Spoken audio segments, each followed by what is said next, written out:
It was a typical flight from New York to Los Angeles with the hum of idle chatter echoing through the cabin as the plane cruised steadily at 30,000 feet above the ground. The passengers nestled into their seats, settling in for the long journey. A sense of comfort lingered in the air. The flight attendants had just completed their rounds distributing drinks when the sudden crackle of the intercom jolted everyone from their ease. A low voice, followed by a command asking everyone to remain in their seats and not to move a single inch. The entire atmosphere shifted immediately. The soft murmur of conversations stopped mid-sentence as the passengers turned their heads toward the front of the plane. The captain's voice came through clearly, but there was an undertone of urgency. The flight was to continue, but something was wrong. It was clear from the way the crew acted quickly and efficiently. Without speaking a word, the overhead compartment was scanned by vigilant eyes as if searching for a dangerous object hidden among the bags, or maybe something far more unsettling. The officer's footsteps echoed down the narrow aisle, cutting through the silence, each step bringing a sense of dread to the passengers around him.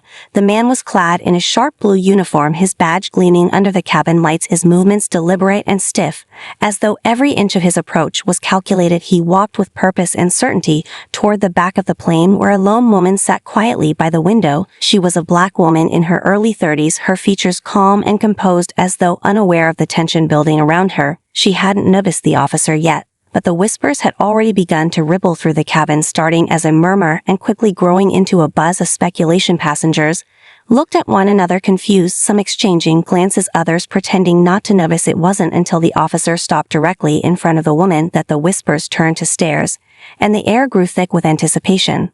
The officer didn't waste time. He addressed her directly, demanding that she stand up and come with him. The woman blinked twice, her expression never faltering as she processed what was happening. A few passengers around her stiffened. The woman's eyes flickered momentarily to the other travelers nearby, but they quickly averted their gaze, looking anywhere but at her. She stood up slowly, her movements calm as though she wasn't quite sure what to make of this strange and unexpected demand. The officer repeated his instructions, this time his voice firmer, but still not loud enough to break the quiet that had fallen across the cabin. His eyes scanned her once more, as if searching for any sign of resistance, but there was nothing from the woman, not even a hint of fear.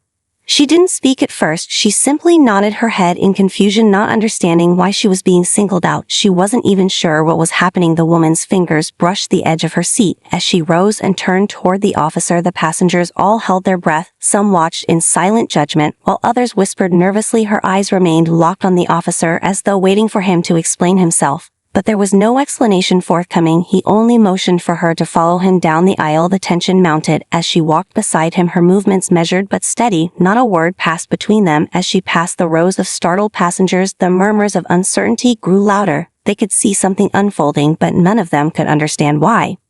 And then the woman's name was called, the accusation hanging in the air like an invisible weight. She was accused of stealing jewelry from a passenger's bag. The words hit her like a slap in the face. She wasn't sure whether to laugh or cry. All she could feel was the rush of heat flooding her chest, the sting of injustice in the very air surrounding her. But the officer didn't wait for an explanation. He was already ushering her toward the exit of the plane, his hand still gripping her arm as the other passengers stared, their faces a mixture of confusion and curiosity. Some tried to catch her eye as if to say something. Others sat back in their seats, watching in silence as the woman was escorted off the plane, unaware of the weight her next steps would carry with them. As the woman was escorted off the plane, her heart began to race. She felt the heat of hundreds of eyes boring into her back, each step toward the exit amplifying the rising tension within her chest. She hadn't even processed what had just happened, the moment of confusion, the shock of being accused of something so absurd, so utterly wrong. Her mind swirled in disbelief, but she kept her head held high. The officer's grip on her arm was firm yet impersonal, as if he were guiding her through a simple procedure rather than making the arrest of an innocent person. Passengers on the plane watched her with a mix of pity and judgment. The woman's gaze flicked across their faces, searching for anyone who might speak up to challenge what was happening to her. But no one did. They only watched her with wide eyes, the whispers already beginning to spread like wildfire. She stepped into the terminal with the officer at her side, still in silence. The air here was no better. The same sense of tension pressed down on her shoulders, as if every step she took was carrying her further from any chance of justice. The police station wasn't far, and they reached it quickly. The woman was placed into a small interrogation room where she sat in silence, waiting for some form of clarity. She wasn't sure how long she had been there when the door finally opened and a detective entered. His face was hard, his eyes narrow, as if he had already formed an opinion about her before even speaking. "Well, ma'am, we've got a pretty clear case here," he said, his voice flat as though he had already made up his mind. The woman looked up at him, still stunned, still trying to comprehend how she had ended up here. "Witnesses saw you take the jewelry from the passenger's bag," he continued. "She identified you, and the officer confirms he saw you in the area near her seat right before the jewelry went missing."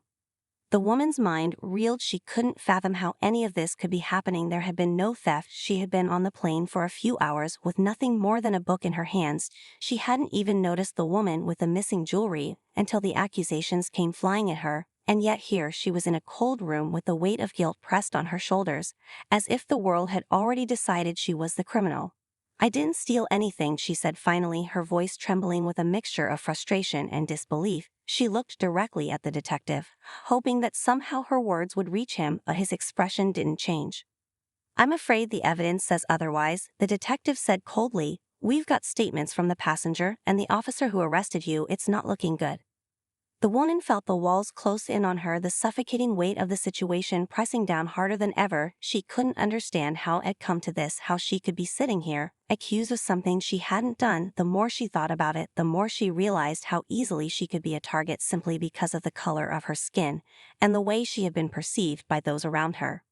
As the detective left the room, she was left alone, once again her thoughts racing. She knew she had to do something to fight back, but she didn't know where to begin, how to make them understand that she was innocent. The injustice was too vast to simply ignore, and as the hours stretched on, she began to feel the weight of the system closing in on her. Hours passed before anyone returned to the room. The silence in the sterile interrogation chamber felt oppressive as the woman sat there, her hands clenched tightly in her lap. She had never imagined she would find herself in such a situation, accused of something she hadn't done, yet here she was, the events replaying in her mind over and over again. The officer's stern face, the accusations, the way no one spoke up in her defense. It was as if everyone had already decided her guilt without so much as a second thought. The room felt colder, with each passing minute a reflection of the emptiness she was starting to feel inside. When the door finally opened again, it wasn't the detective who had questioned her earlier, but a uniformed officer who entered the room with a clipboard in his hand. He glanced at her with a look that bordered between indifference and mild curiosity before he spoke. "We need to take you to booking," he said, his voice flat and emotionless. The woman stood up slowly, still processing the words that had just been spoken, as if somehow she could still make sense of them. She had hoped for some clarity, for someone to step in and explain that this was all a misunderstanding, but instead she was being led down a long corridor to a holding cell, as if she were just another criminal, another face in a system that didn't care about the truth. As they walked, she could hear murmurs and distant voices echoing through the hallways, the sound of doors slamming shut in other rooms, the cold metal of the handcuffs biting into her wrists. Every step felt heavier than the last. Her mind was racing faster now, trying to find any way out of this nightmare. But nothing came. The reality of the situation was too much to ignore, the injustice of it all gnawing at her like a constant ache. When they finally reached the holding cell, she was pushed inside, the door clanging shut behind her with a finality that made her stomach drop. She could barely make out the shapes of other prisoners huddled in the corners of the room. Some were asleep, while others stared at her with vacant eyes. The dim light overhead flickered as if it were on its last legs. The air smelled stale and heavy with the scent of sweat and regret. She sat down on the hard bench in the corner of the cell, her mind still reeling, the weight of the events pressing down on her shoulders as though she were being crushed under the weight of her own innocence. She didn't belong here. She hadn't done anything wrong, yet the world seemed determined to make her pay for something she hadn't committed. As the minutes turned into hours and the hours into what felt like days, the woman's mind wandered back to the flight and the faces of the passengers who had watched her with growing suspicion. She wondered if any of them had even questioned the officer's actions, or if they had simply accepted that she was guilty because of the color of her skin. How many times had she experienced this kind of treatment throughout her life, the assumption that she was dangerous simply because of the way she looked? She closed her eyes for a moment, the fatigue settling in as she took a deep breath, trying to push back the wave of helplessness that threatened to consume her. But no matter how hard she tried, she couldn't escape the reality of what was happening to her. She was being punished for a crime she didn't commit, and there was nothing she could do to stop it. The days dragged by, and when the time finally came for the woman to stand trial, it felt like a blur of emotions rushing through her heart. Anxiety, fear, uncertainty. Every step she took toward the courthouse felt like a journey through a labyrinth of doubt and confusion. It wasn't just a court date, it was the moment her fate would be decided. The weight of the entire world seemed to rest on her shoulders. and she wasn't sure how she would bear it. She had been accused of a crime she had not committed, and now she had to prove her innocence in a system that felt stacked against her.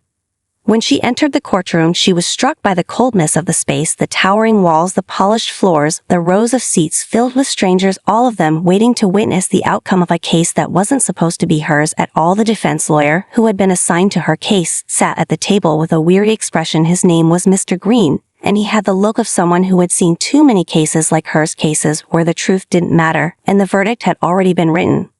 The prosecutor stood across the room looking confident and well-prepared. Her presence commanded the space. With her sharp suit and unyielding stance, she smiled at the jury as if she had already won the case, as though the woman sitting at the defense table had no chance in hell of walking out of this courtroom a free person. The woman felt the pressure building in her chest, the walls closing in again. This wasn't just a fight for freedom, it was a fight for her dignity, for the right to be seen as a human being and not as a criminal. The trial began, and the first witness was called to the stand. The woman who had accused her of stealing the jewelry stood up and walked to the front of the room, her heels clicking loudly against the floor, her face flushed with the intensity of her conviction. She was poised, her every movement calculated, as though she had rehearsed this moment 100 times. Her voice was steady as she recounted the events of that day and described how she had seen the accused woman reach into her bag and take the jewelry. The woman listened quietly, but every word felt like a punch to her gut. She hadn't done what this woman was accusing her of, and yet here she was being forced to listen to these lies being told about her. The defense lawyer stood up and asked his first question, his voice calm but firm. "Can you be certain that it was my client who took the jewelry?" he asked. The witness flinched, but quickly recovered. "Yes, I'm certain I saw her do it," she replied, her voice unwavering. The defense lawyer pressed further, asking her if she had been able to see the woman clearly, if there had been any distractions, but the witness remained firm in her testimony. The woman felt a sinking feeling in her stomach. It was clear that the case was not going to be as simple as she had hoped. The prosecutor was confident, and the witness was resolute in her accusation. The defense lawyer tried to poke holes in the testimony, but it was hard to argue against such certainty. The woman's heart began to race again as she realized how little control she had over what was happening. She was just another face in the system, another name on a list of cases to be processed and decided. Her defense lawyer turned toward her briefly, offering a reassuring glance, but there was a sense of helplessness in his eyes too. He didn't have any answers, not yet. The jury watched the exchange in silence, their eyes shifting between the two women, one of them a victim of a crime that had not been committed, the other a woman caught in a battle much larger than herself. As the trial continued, the days seemed to stretch on endlessly. Each witness who took the stand only seemed to reinforce the notion of her guilt. The prosecution painted a picture of a woman who had stolen from another passenger with no remorse, no fear of getting caught. The woman sat silently listening to the testimony, each word cutting deeper into her sense of self. But she knew she had to stay strong. Somehow she had to endure this storm, because if she didn't, the consequences could be irreversible. The next day brought a new set of witnesses. The prosecution continued its relentless pursuit of a verdict that would solidify their case against her, but with every witness called to testify, she could feel the tension building up inside her. The questions from her lawyer seemed to make little headway, no matter how much they tried to prove the inconsistencies in the testimonies or cast doubt on the witness accounts. The scales of justice felt too heavy and too skewed to be balanced in her favor. It was when the officer who had arrested her took the stand that things began to shift. His testimony was straight to the point. He spoke with the kind of authority that only someone in his position could command, recounting how he had noticed the woman sitting near the scene of the crime, how he had observed her walking down the aisle, and how her behavior had seemed suspicious to him. The woman could feel the eyes of the jury upon her, and she could sense their judgment growing colder as the officer spoke. When it was her lawyer's turn to cross-examine the officer, the tension in the room seemed to peak. The defense lawyer stood up, slowly walking toward the witness stand, his voice calm and measured as he addressed the officer. "Officer, can you tell the court how you were able to identify the accused as the person responsible for taking the jewelry?" he asked. The officer straightened his back and answered, "I saw her near the bag, and she looked like she was trying to hide something." The lawyer nodded slowly. "And were you able to see her actually take the jewelry?" he asked. The officer hesitated just for a moment before shaking his head. "No, but I thought she might have done it," he replied. The defense lawyer's voice grew firmer. "So you didn't actually see my client steal anything, you only assumed based on what you thought you saw?" he asked. The officer shifted uncomfortably under the scrutiny of the lawyer's questions, but he remained silent. The courtroom was eerily quiet as the defense lawyer turned toward the jury and addressed them directly. Ladies and gentlemen of the jury, you've heard the testimony of this officer who is essentially asking you to convict my client based on nothing more than a hunch, a suspicion he had with no concrete evidence and no actual observation of the crime taking place. His words hung in the air like a challenge, and for the first time in the trial, there was a shift in the room. The jury seemed to shift in their seats, some exchanging glances with each other. The woman's heart raced as she listened to her lawyer's words, but there was a flicker of hope in her chest. For the first time, she felt like someone was fighting for her. Someone was finally pointing out the flaws in the prosecution's case and the inconsistencies in the officer's testimony. Maybe, just maybe, there was a chance that the truth could come to light. Her lawyer continued to break down the officer's testimony piece by piece, carefully dismantling the foundation of the case against her. Every question he asked seemed to undermine the assumptions that had been made about her guilt. The officer's certainty began to crack, revealing the holes in the story the woman had been trapped in. It was as if a shift had occurred in the courtroom. The balance of power was starting to shift, and with it the atmosphere seemed to change. Even the jury seemed to sit up straighter, some of them now watching the woman with a new level of attention. She could feel the change, but she also knew that the fight was far from over. The road ahead was still fraught with uncertainty, but for the first time in days, she felt a glimmer of something that had been absent until now: hope. The day after the officer's testimony, the courtroom buzzed with a new energy, as though the pendulum of fate had shifted slightly. But it wasn't enough for the woman to feel safe. It wasn't enough to take away the gnawing fear that still clung to her. As she sat at the defense table watching her lawyer prepare for the next phase of the trial, the prosecution was not going to back down so easily, and the defense was still trying to piece together the truth one shard at a time. It was then that the defense lawyer turned to the woman and asked her to testify. He had already prepared her for the weight of speaking in court, but there was something that held her back. She didn't know if she could trust herself to explain everything that had happened, but she knew this was the moment that would define everything. So she took a deep breath and stood up. She walked slowly toward the witness stand as her footsteps echoed through the courtroom with a weight she could not ignore. The woman took the oath and sat down on the chair, her eyes facing the jury and her hands gripping the edge of the wooden stand, as though she could anchor herself to it and steady her nerves. She was ready to speak her truth. Her lawyer stood and began asking her questions, gently guiding her through the story she needed to tell. Please tell the court what happened when you were on the plane, he asked. She closed her eyes for a brief moment, remembering the confusion, the tension, the growing suspicion that had descended like a storm on that flight. But when she opened her eyes, she felt the resolve in herself grow stronger, and she began, I was sitting on the plane reading my book when I noticed a woman near me who seemed to be looking at me for a long time. It made me uncomfortable, but I didn't think much of it. She began, her voice steady but quiet. The jury was silent as she continued recounting the events of that day, her words coming slowly at first as she took them through her memories. A little while later, the flight attendants passed by, and I noticed the woman near me looking flustered. She had a bag with her and was shifting it from side to side as though trying to hide something. I didn't think anything of it, but then the officer came over to me and accused me of taking something from her bag. She paused for a moment, allowing her words to sink in. I didn't even know the woman's name. I had never seen her before, and I never touched her things. I didn't even know there was anything wrong until I was told I had stolen something, she continued, her voice shaking now as the reality of what had happened hit her again. The defense lawyer asked her about the officer's actions. What did the officer say when he confronted you, he inquired. The woman looked directly at the jury, her eyes filled with both confusion and frustration. He didn't say anything except that I needed to come with him. He didn't explain anything. He just assumed I was guilty, she said, her voice now filled with a mix of disbelief and pain. I don't know why he thought I was the one who had stolen anything. He didn't even bother asking me what had happened or giving me a chance to explain. Her lawyer nodded and turned to the jury. Ladies and gentlemen of the jury, you've heard the defendant's account. She was a passenger on that plane who was simply minding her own business when she was wrongfully accused of a crime she didn't commit, he said, his voice steady and commanding. As the woman spoke, she could feel the weight of all the eyes in the room on her, the judge, the jury, even the prosecutor. Everyone was listening to her story, the story of an innocent woman who had been thrust into a nightmare of assumptions and accusations simply because of the color of her skin. But as she looked at the faces of the jury, she saw something she hadn't seen before. There was a shift in their expressions. Some of them were nodding in understanding, others looked uncomfortable, as though they were beginning to realize that the case they had been hearing wasn't as clear-cut as it had seemed. And just as her lawyer had hoped her testimony was beginning to make an impact, it was beginning to plant the seeds of doubt in the minds of the jury, and that doubt was the first crack in the armor of the prosecution's case.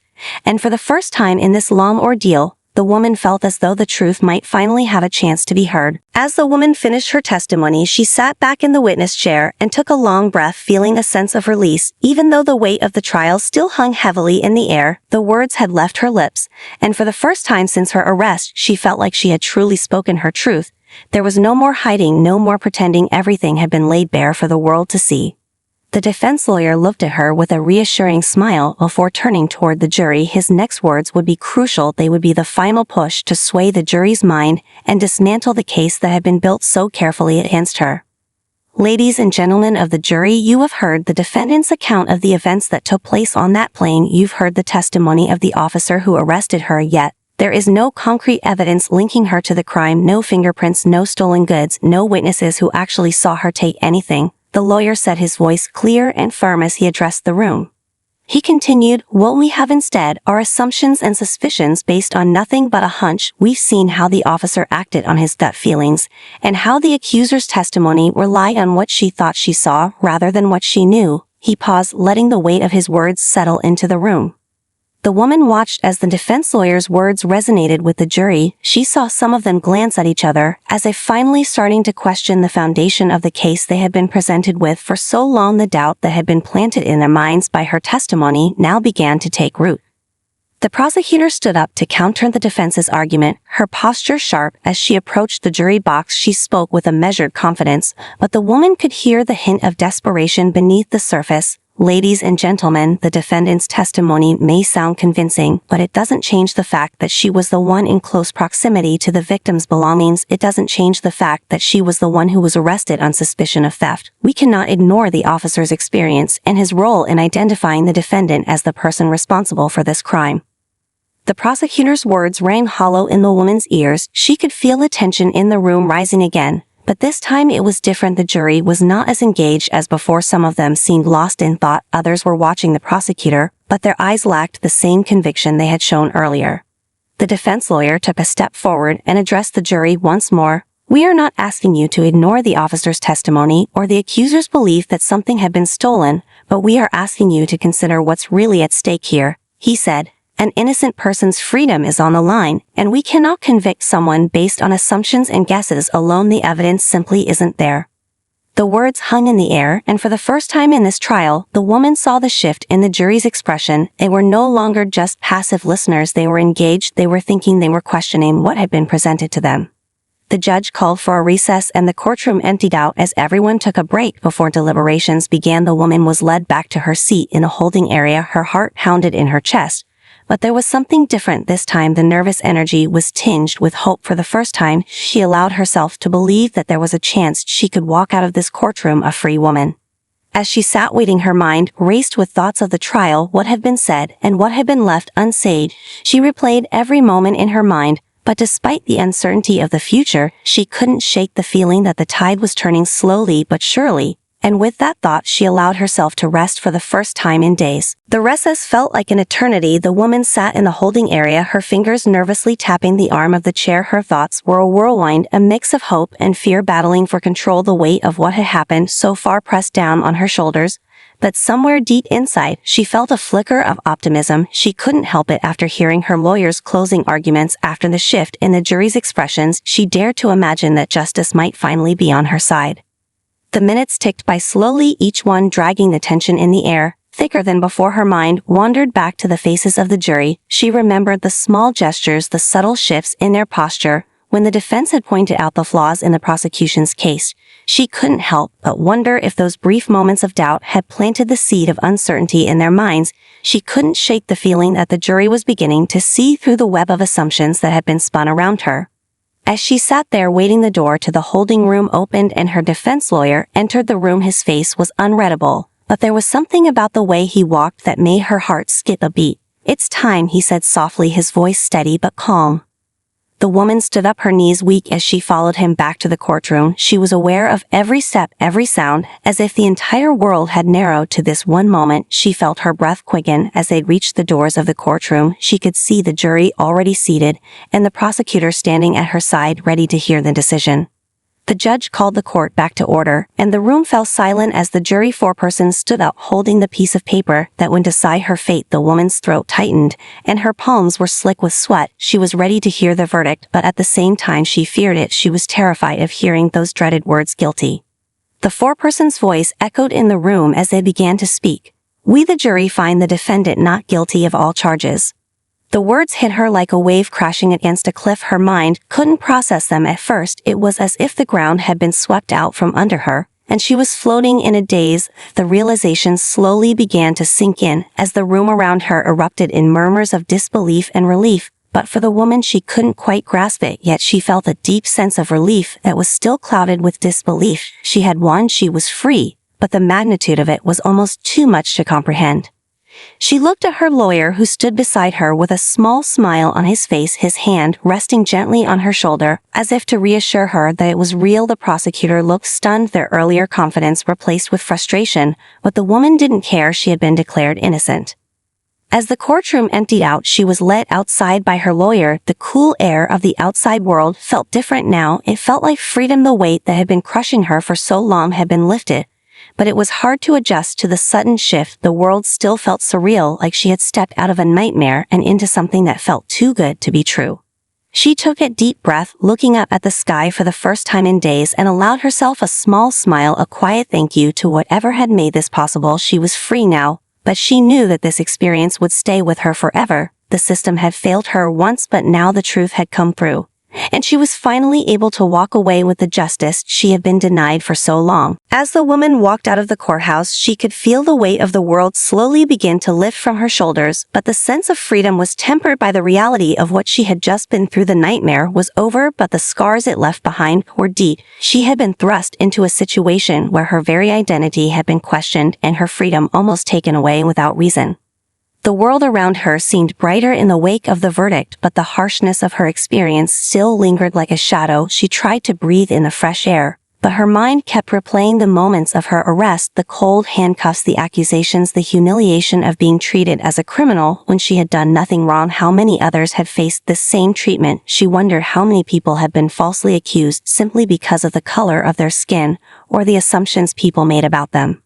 As she made her way down the courthouse steps, she could hear the bustle of the city around her, the cars honking, the distant chatter of pedestrians, but it all felt distant, somehow like she was still caught in a haze, a blur of emotions that she couldn't fully process. She had been cleared of all charges, but the echoes of the trial still rang in her ears.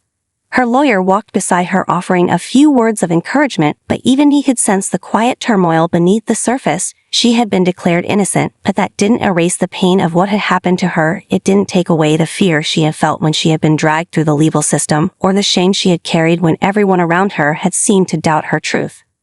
The press had already gathered outside the courthouse, waiting for a story to latch onto. The woman had been warned about this.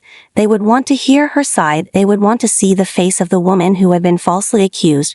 But she didn't know if she was ready for that. She didn't know if she was ready to relive it all again for the world to see.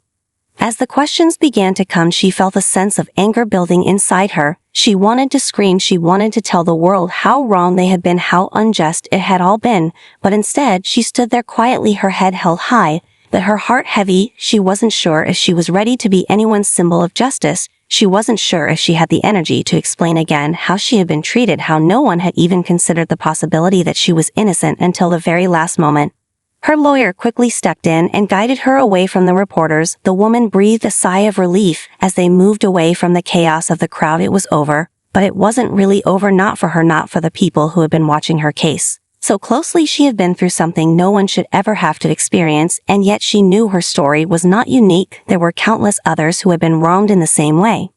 As they walked down the street toward the waiting car, the woman looked at the faces around her. She saw people walking by, oblivious to the fact that she had just walked out of a courtroom where her freedom had hung in the balance, and she couldn't help but wonder how many people would ever truly understand the weight of what she had gone through, how many would ever take the time to see beyond the surface and ask the hard questions.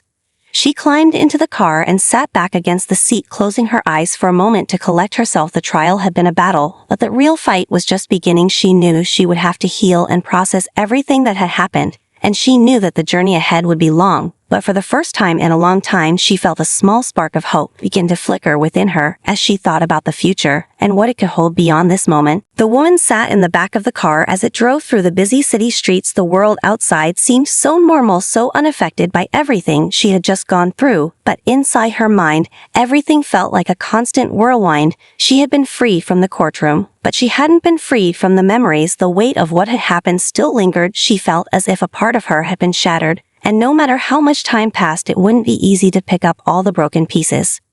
As the car rolled down the street, she thought about how different everything had felt that morning before the trial began, how she had been full of fear and uncertainty, how she had doubted herself and her ability to make it through all of it without losing herself. But now, as she sat in the back seat, she realized something. The fear had not defeated her. It hadn't broken her, no matter how close it had come. But that didn't mean it was over for her. The trial may have ended in her favor, but the emotional scars of being falsely accused remained deep within her, the constant reminder that the world had almost viewed her as a criminal simply because of who she was. The idea that her innocence hadn't been taken seriously until the very end haunted her thoughts. She knew she would need time to heal, but what would that healing look like? How would she ever feel whole again after being dragged through something so unjust? The memories of her arrest were still vivid in her mind, and they would take a long time to fade away, but there was a part of her that knew she couldn't allow it to consume her. She couldn't let what had happened to her define her for the rest of her life. The woman's lawyer had told her that this would be a long road to recovery, that there would be times when she would feel as though she couldn't move forward, but he had also reminded her that she had made it through the trial, and she had survived. She had shown strength when everything around her had tried to tear her apart. As the car pulled up to her home, she stepped out and walked into the building, her steps slow but deliberate. There was a sense of relief as she crossed the threshold into her space, into a place where she could finally breathe without the constant pressure of the trial weighing down on her. She had been through something unimaginable, but now she was back in the one place that was hers, the one place where she could begin to take back control of her life. She sat down in her living room and took a deep breath, allowing herself a moment to just sit in the silence, to let the emotions flow without any judgment or expectation. She had been through so much, and for the first time since the trial had started, she let herself feel everything that had been building up inside of her, the anger, the sadness, the fear, the relief, all of it washing over her in a wave that left her exhausted but strangely free. Her mind drifted back to the people she had seen in the courthouse, the faces of the jury, the prosecutor, the witnesses, and the police officer who had arrested her. She thought about the system that had failed her so many times and how it had tried to strip away her dignity, but the truth had come through in the end, and that truth had been her saving grace.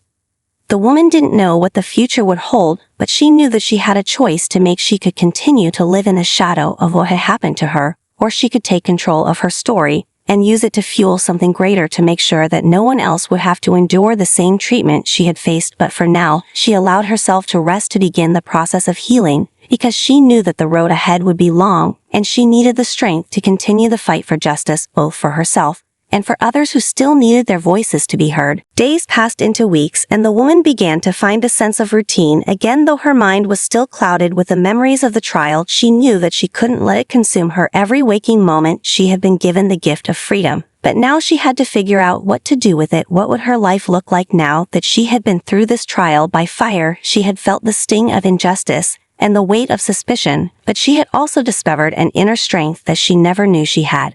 She spent her mornings walking through the city, breathing in the fresh air and letting the sun warm her face. It felt like a small act of rebellion, a way to reclaim the simple joys of life that had been denied to her for so long. Each step felt like a reminder that she was alive, that she had made it through the darkness and into the light. She had survived, and that was something no one could take away from her.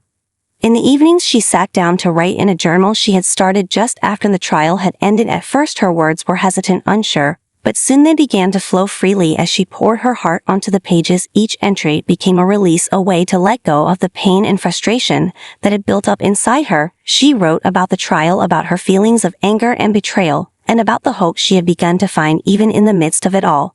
Her words weren't just a way to cope, they were also a way to heal. She realized that writing had always been a form of therapy for her, but now it had taken on a new meaning. It wasn't just about her story. It was about something greater. It was about sharing the truth, about shining a light on the injustice that had almost cost her everything.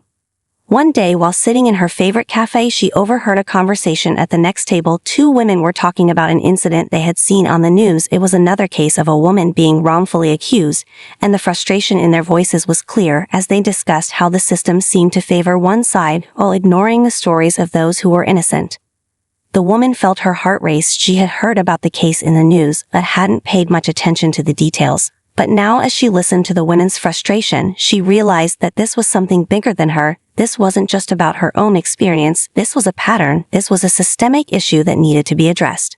She stood up from the table, her mind racing with ideas. She couldn't ignore it anymore. She couldn't just sit back and pretend that her story was the only one that mattered. There were others out there, just like her, whose lives had been torn apart by false accusations, who had been treated as criminals without ever being given a fair chance to defend themselves. She knew she had to do something.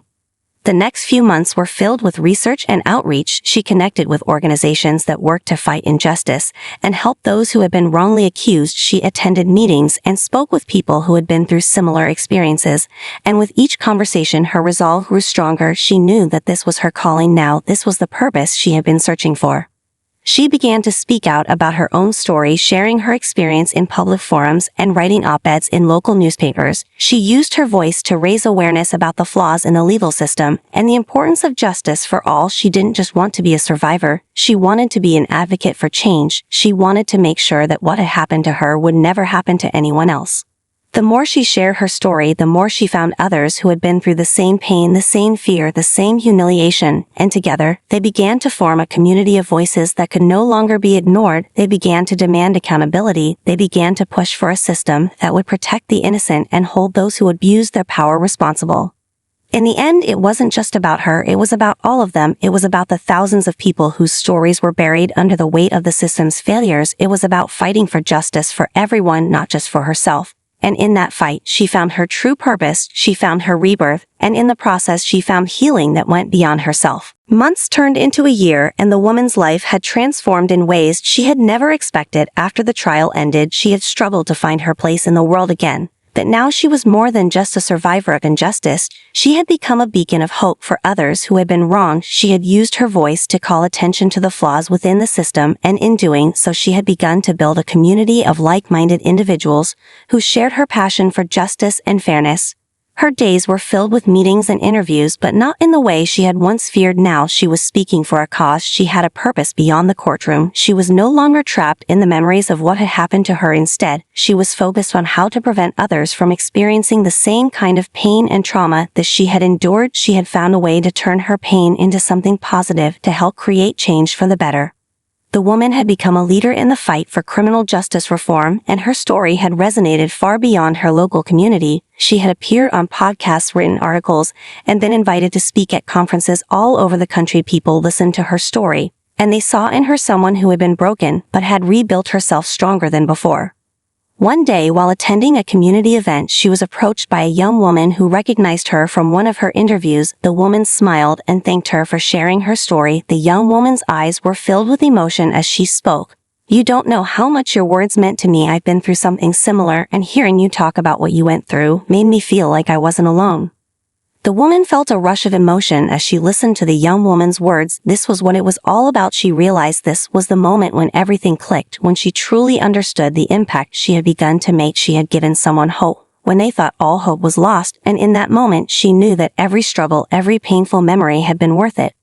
But it wasn't just about the speeches or the public appearances. The woman had learned to reconnect with herself in quieter ways as well. She spent time with loved ones and took time for self-care, something she had neglected for so long. During the trial and the aftermath, she learned to forgive herself for the pain she had carried and to find peace in the small moments of joy that life offered. Through her journey, she had rediscovered the importance of community and the power of shared stories. She had found healing not just by speaking out, but by listening to others, by sharing their struggles, and offering them support. The connections she had made with others who had experienced similar injustices had been invaluable in helping her heal.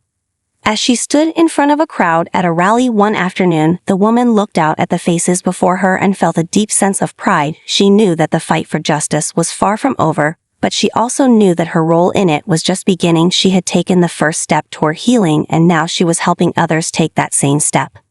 The road ahead would be long and there would be more battles to fight, but the woman was no longer afraid. She had found her voice and her purpose, and she was ready to keep moving forward, knowing that with each step she took, she was not just changing her own life, but also the lives of others who were still waiting for their stories to be heard. She had found her new beginning, and with it a chance to change the world for the better. In the years that followed, the woman became a symbol of resilience and strength. Her journey had taken her from the depths of despair to the heights of advocacy, and every step of the way she had grown stronger and more determined. Her story was no longer just hers, it was the story of countless others who had been wronged by a system that had failed them time and time again. She had become a voice for those who had been silenced, a beacon for those who had been lost in the shadows of injustice. She had seen the world from both sides, now from the side of the accused and the side of the advocate, and what she had discovered was that the world was full of people who were struggling, but also full of people who were fighting for change every day. She met individuals who had faced their own battles and who had found their own paths to healing. They shared their stories with her, and she listened with an open heart, because she knew that healing only came when you let others know that they weren't alone. The woman's life had changed in ways she never could have predicted when she first stood in that courtroom, unsure of her fate. Her life had been filled with uncertainty, but now it was filled with purpose. She no longer feared the unknown because she had learned to embrace it. She had learned to see every challenge as an opportunity to grow and every setback as a lesson to be learned. She traveled the country speaking to communities and working with organizations to push for reform in the legal system. And while the road was still long and filled with obstacles, she knew she had the strength to keep going. She had seen the difference that one voice could make, and now she was ready to amplify that voice even louder. One day she received an invitation to speak at a major conference on criminal justice reform. The event was going to bring together some of the most influential figures in the movement, and it was an opportunity for her to share her story with a larger audience than ever before. It was a dream come true for the woman, and yet as the day of the conference drew closer, she found herself filled with a sense of unease. It wasn't fear exactly, it was more like a deep reflection on how far she had come, and how much further she had to go. There were still so many people out there who had yet to be heard, so many who still needed their stories told. And that was what kept her going. It wasn't about her anymore, it was about everyone else, the ones who were still fighting to be seen and heard. The day of the conference arrived, and as she stepped onto the stage, she looked out at the sea of faces before her, and for a moment she let herself feel the weight of everything she had accomplished, and the weight of everything still left to do. She spoke about her journey, about the pain of being wrongfully accused, and the power of finding hope and strength in the darkest moments. She spoke not just for herself, but for every person who had been treated unjustly, and for those who still had a long way to go. The room was silent as she spoke, but as she finished her speech, the applause that erupted was louder than she had ever imagined. It was a sound that filled her with pride, but also with a deep sense of gratitude. She realized in that moment that she wasn't alone anymore. She had created something bigger than herself. She had built a movement, and that movement was just beginning. She walked off the stage with a smile on her face and a fire in her heart, knowing that the journey wasn't over, it was only just beginning, and with each step she took, she would continue to fight for justice for herself and for everyone who needed to be heard.